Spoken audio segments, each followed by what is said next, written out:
and we are with Frank Ferrante to learn a little bit more about Groucho Marx and his show. Frank, what made you take on Groucho Marx? Well, I fell in love with Groucho when I was a kid, when I was a boy, when I saw the Marx Brothers in A Day at the Races, and I became completely enamored. They were so wild, so free, so hilarious. I'd never laughed that hard in my life.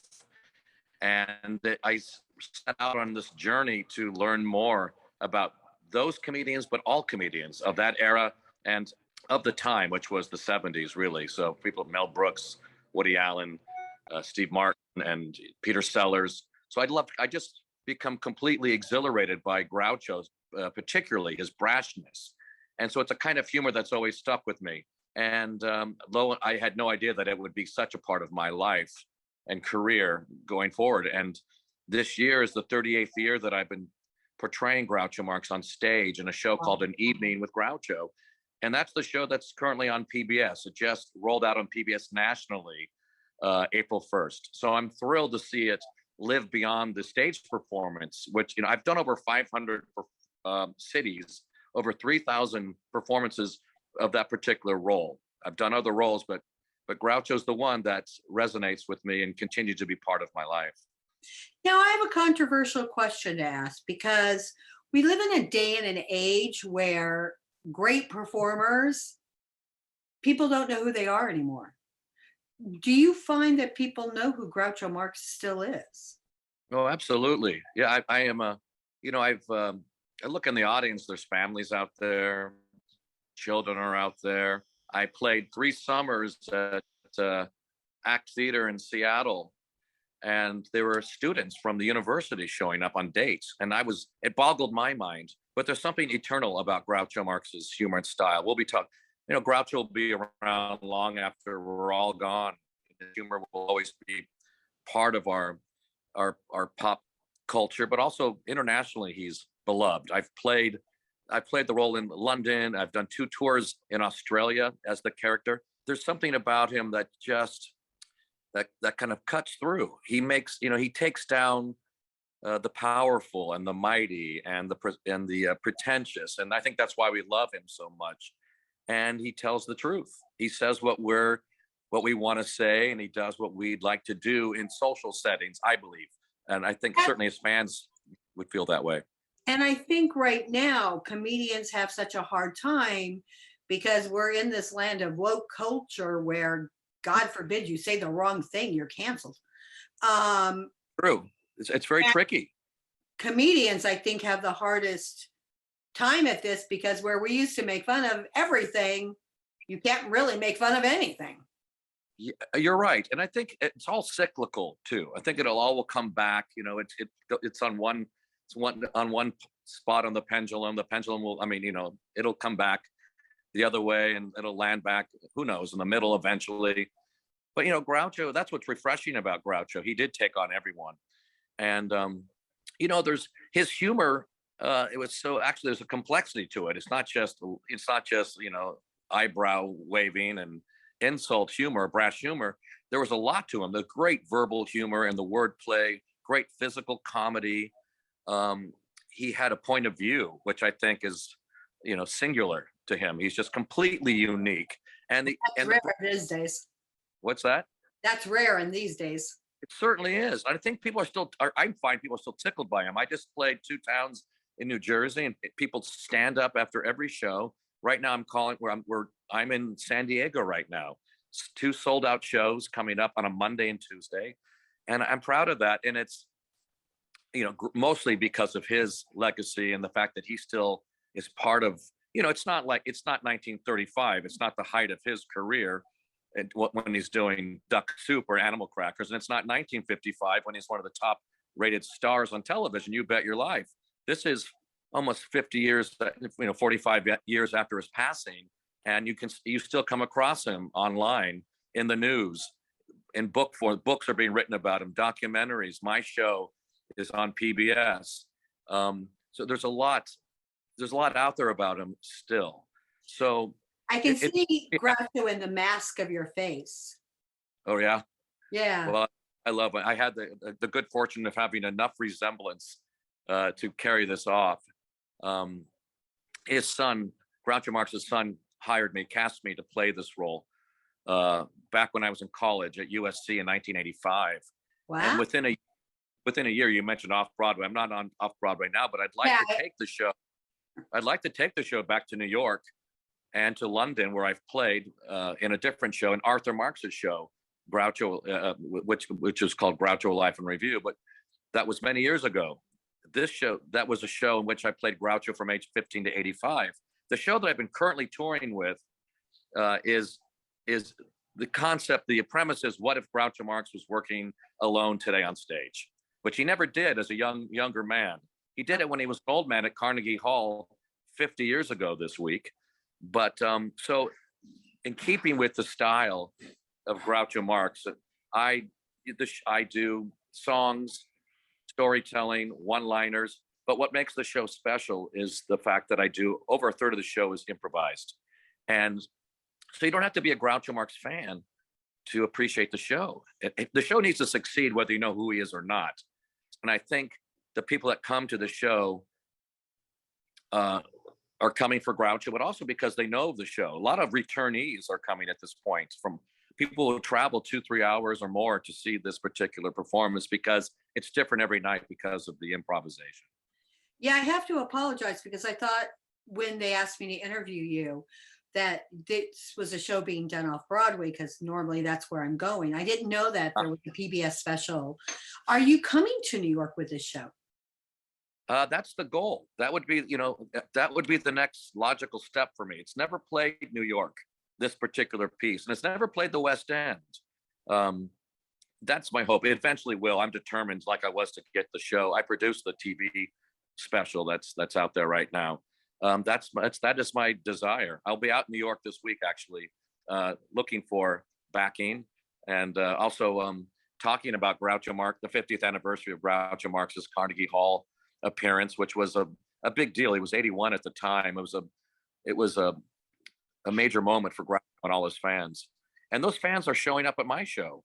But you ask about whether people know him or not. I play all kinds of cities, from New York to Paducah to London, and every kind of audience is present. But I'll never forget being in Alamogordo, New Mexico, and in the audience was a 94-year-old woman and a 7-year-old boy sitting right next to each other. The 94-year-old woman had seen the Marx Brothers in Animal Crackers in a Broadway tour, 1928, 29. Wow. The 7-year-old had never seen Groucho Marx. They're both laughing in that audience at the same improv I'm doing as Groucho Marx. And I kept after that show, I said to myself, I've got a really good job. And I'm very fortunate. How did you start off acting? How did you get into acting? I was inspired by that comedy, and and it looked like so much fun. I wanted to go into the theater. Now I work as a theater director, as a producer, as an actor in other roles. I just started in school. I did everything. I did school, I did in high school, I was doing the musicals and the plays. At the University of Southern California, I studied theater. I was discovered, as I mentioned, by Arthur Marx, and that took me to New York in 1986 at the Lucille Lortel Theater. I played there for a year. I was 23 years old. And then that show moved to London's West End, and I did it there at age 24, and it was nominated for the equivalent of the Tony Awards, the Olivier Awards. That was my entree. And then I had to work backwards. I'd never had auditioned for anything before. And since then, I've been able to work in regional theater and in the cirque realm, and I do like circus shows as a host at high-end venues. And I've done everything from Funny Thing Happened at the Forum to Neil Simon to directing original plays. One play that went on to be nominated for a Pulitzer Prize called Old Wicked Songs, which ended up playing New York. I know that show. Yeah, I helped develop that show in Philadelphia. I was the first director of that show. Oh, wow. But Groucho was the entree for me because of the fun. It looked like they were having so much fun. I wanted to be part of that fun, and I've still had fun. I feel like I've never had a job because it's hard work, certainly, but I love what I do so much. And that's what really carries the day for me, even during the hard times that we've had of late, as we all know, all of those who participate in the theater, as do you, and support the theater and advocate for the theater. It's so great to see it coming back. And this is a good time for a show like mine and for a character like Groucho Marx because it's pure laughter and joy and madness. We need that more than ever, I believe. Who did you study under USC? I was there. I had a great mentor by the name of William C. White. John Hausman had been there just prior to my getting there.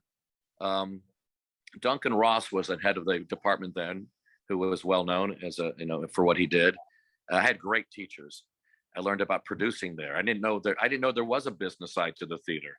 I learned how to pitch a show, and that was Karen Schmidt. That was one of the best things about USC is that they do around you in theater.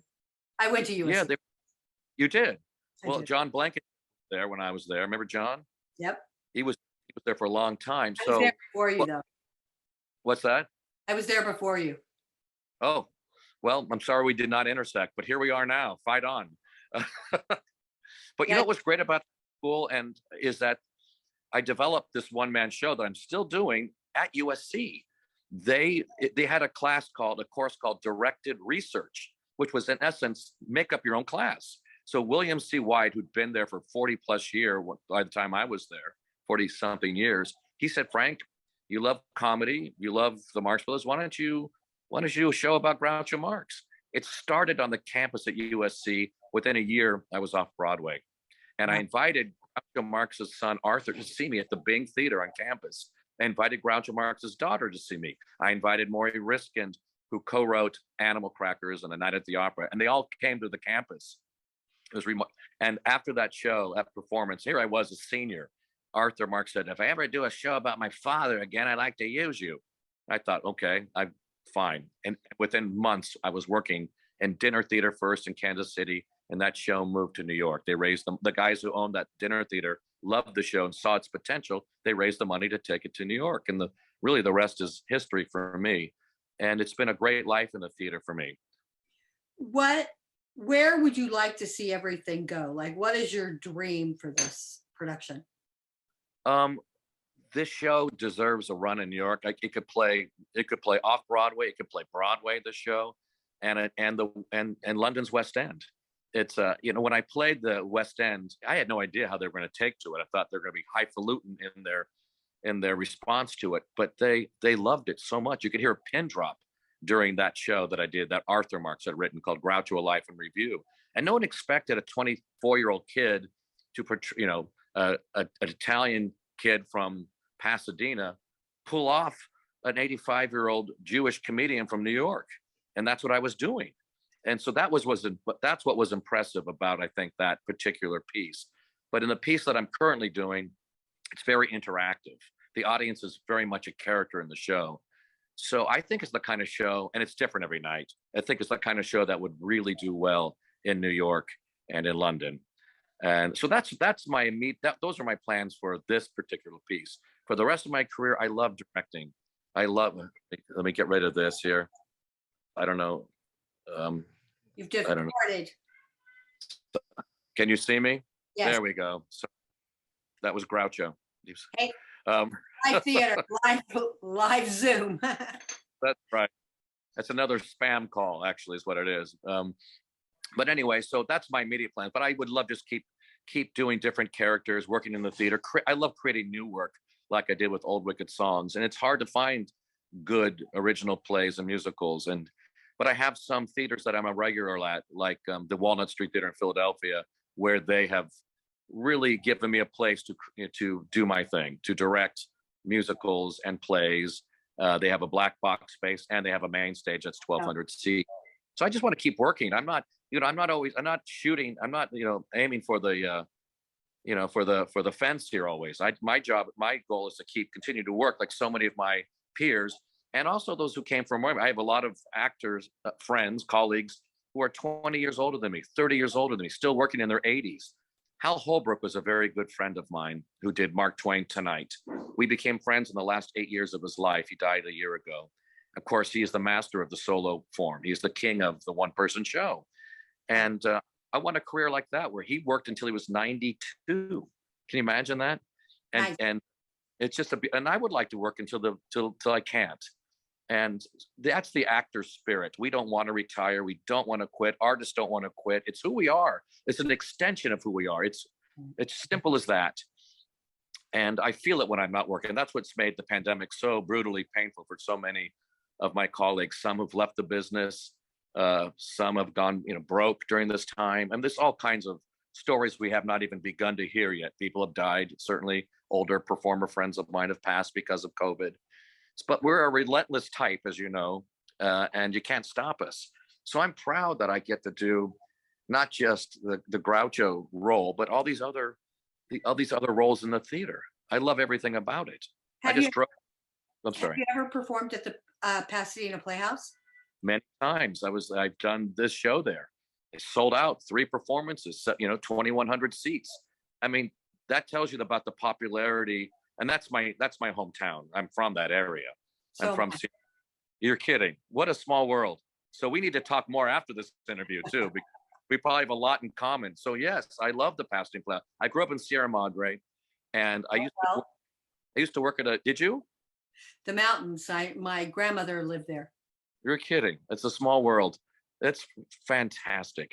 Well, I used to have a part-time job in college at a law office on El Molino, where the Pasadena Playhouse was. And I walked by the Pasadena Playhouse. I'd say, I'm going to work there one day. Lo and behold, 1989. I would say 4 years later, I was doing the show that I was doing in New York and London in my hometown of Pasadena, Groucho Life and Review.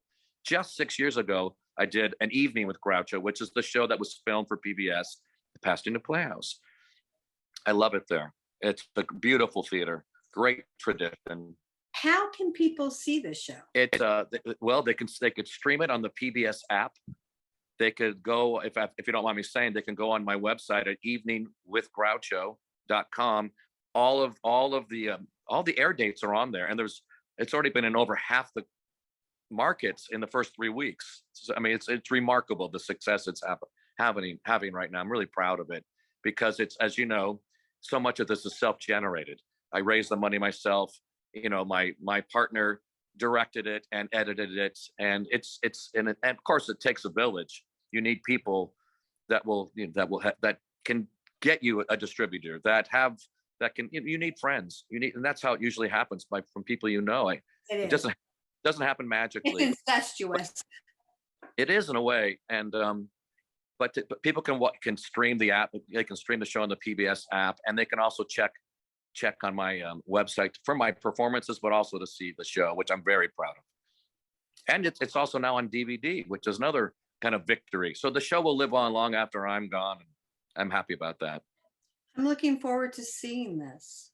Well, I'm looking forward to seeing what you do next. Thank you for that. I appreciate it. I look forward to staying in touch with you because we're Pasadenans. Exactly. Thank you. Oh, it's a delight. Thank you for the privilege.